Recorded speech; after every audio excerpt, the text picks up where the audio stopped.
So NAR settles for $418 million, settles the big lawsuit, and actually throws real estate agents, mortgage people, and really everyone in the industry into really kind of a panic, trying to debate what's likely to happen. We get pending home sales and some things that I'm going to look at. Are we going to have a tailwind or a headwind in 2024 and 2025? Hey everyone, this is Rayce Robinson, your favorite Florida mortgage broker. And I want to start with this NAR settlement of the $418 million. I've listened to hours and hours and hours, and maybe you have too, about all the potential changes. I've also called a lot of local agents in our market, from high producing agents to mainly listing agents to agents that have buyer agent teams to even newer agents, to kind of get their perspective. And one of the things that I feel like hasn't been said, because look, nobody knows what's going to happen. That's just a fact. And trying to predict that really almost doesn't even make sense. These big companies are working that out. Your team leads, managers, they're all trying to figure out how's this all going to play out. So personally, I went through the 2008 mortgage, the Great Recession, so to speak. I almost called it the Great Depression. And the reason is, for me personally, I know a lot of people talk about the Great Recession, but for me, it was a Great Depression. I really did get wiped out in 2008. It's not easy to talk about necessarily, but I owned a bunch of rentals, 6 rentals. I owned a primary residence. I had a lot of savings, a big mortgage company in Altamont with loan officers. And by the time 2009 had come, I had lost every one of my rentals, the family home. It was a very, very rough time. I was, super jaded at that point, not sure what to do. And then on top of that, I just started kind of getting back into the groove. And then we had the Frank Dodd bill passed in 2010, which changed our compensation, changed everything. And it really, really did almost get me out of the industry, because I just didn't see how it was really going to be profitable to stay in the business. And luckily I ran into who had become my coach. And one of the things that he said that I would say to you is, with these changes, with the market correction, and loan officers at that point could not make, and even now the money that we could make prior to the Frank Dodd bill, was, he said, Rayce, there are going to be winners and there are going to be losers. The really only question is, where are you going to fall in that? And I would say the same thing with this. I don't know how this will all play out. I believe it will structurally change the industry. Will commissions come down? Probably. And the reason I would say that is because when I started, commissions were 7%, and then they were 6%, and then they were 5%. I know agents right now that do their bigger listings at 2 and 2%. So as technology comes and efficiencies come, it does tend to drive commissions down. At the same time, I know agents now that make way more money than they did when commissions were higher. So I would say at the end of the day, on the NAR settlement, I don't know how it's all going to play out. I don't think anybody does. But what I will say is this, and you hear me talk about a daily success plan. One of the things that saved me in 2010 and kept me from being homeless, and I had a family and kids and everything else, is I got introduced to the concept of daily success plan. And I think people just hear that as words. In my business right now, I can tell you what days I'm calling my past clients, what days our mass texting is going out, what day our voicemail drops are going out, what events we're doing in advance, what the social media stuff that we're doing, and even this weekly video that I do. And so you have to build a daily success plan. I personally believe that there will be winners and losers. And the real question is not how that's all going to play out. It's, are you going to be on the winner side, or are you going to be on the losers? If you just look at increased interest rates over the last few years, there was almost 230 or 40,000 loan officers. That's down by almost 50%.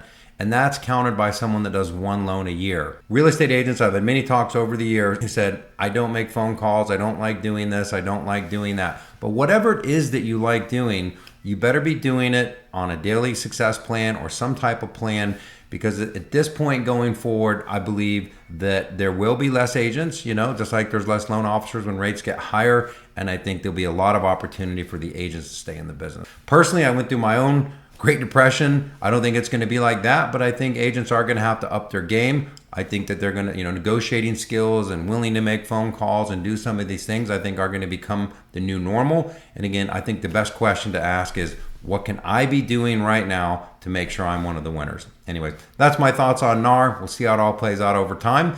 But I really want to get into, are we going to have a tailwind or a headwind going forward in 2024 and really throughout 2025? So pending home sales came out, or existing home sales, and they surged 9.5%. They thought this number was going to go down.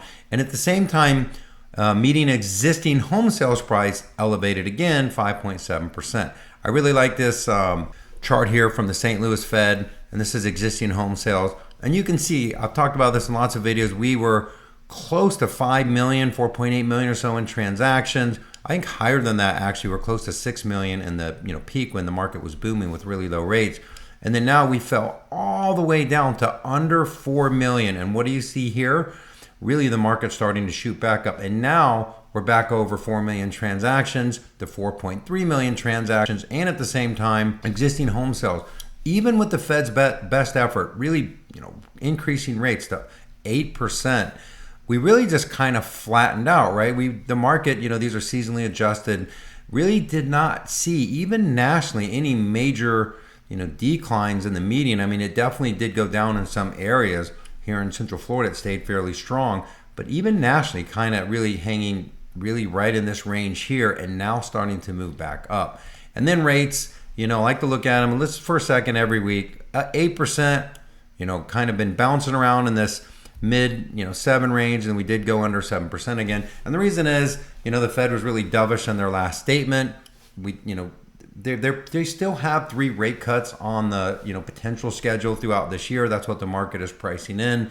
There's really no one predicting rates to be higher. Definitely going to get lower rates likely as the year goes on, which is really, really good news. Because look, like I was talking about, data is just data. But giving a choice of, paddling upstream or downstream, I definitely prefer the paddle downstream. And where does the market pick rates here going throughout 2024 and 2025?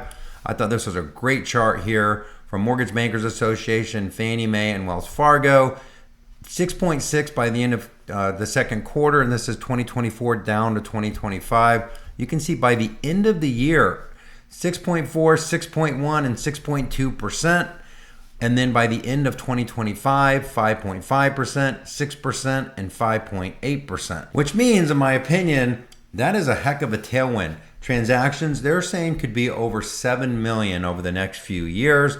That means we are going up in transactions. At the same time, rates are likely to be on the downward cycle, really in the mid-5s. No one knows for sure. By the end of 2025, we are going to have a tailwind going forward. There are going to be winners and losers in the market, and the people that can stay in the industry and can do the right things every day, there's going to be lots of opportunity. And last thing on just building a daily success plan, because I really wanted to cover that in this video because I think it is the biggest answer to what's going on with NAR. As I love to show this triad of awesomeness, if you can figure out what you love to do, what you're good at, and what makes you money, that gives you a good idea where you need to spend in your time. And so many people, including myself, get pulled in so many non-productive activities and really dialing in and focusing in. And that's really what a plan is for, is to have a set period in our schedule where we're focusing on those activities that really make us successful. Anyways, that's all what I got for this week. This is Rayce Robinson, your favorite Florida mortgage broker. As more information becomes available, as always, I'm going to cover it right here.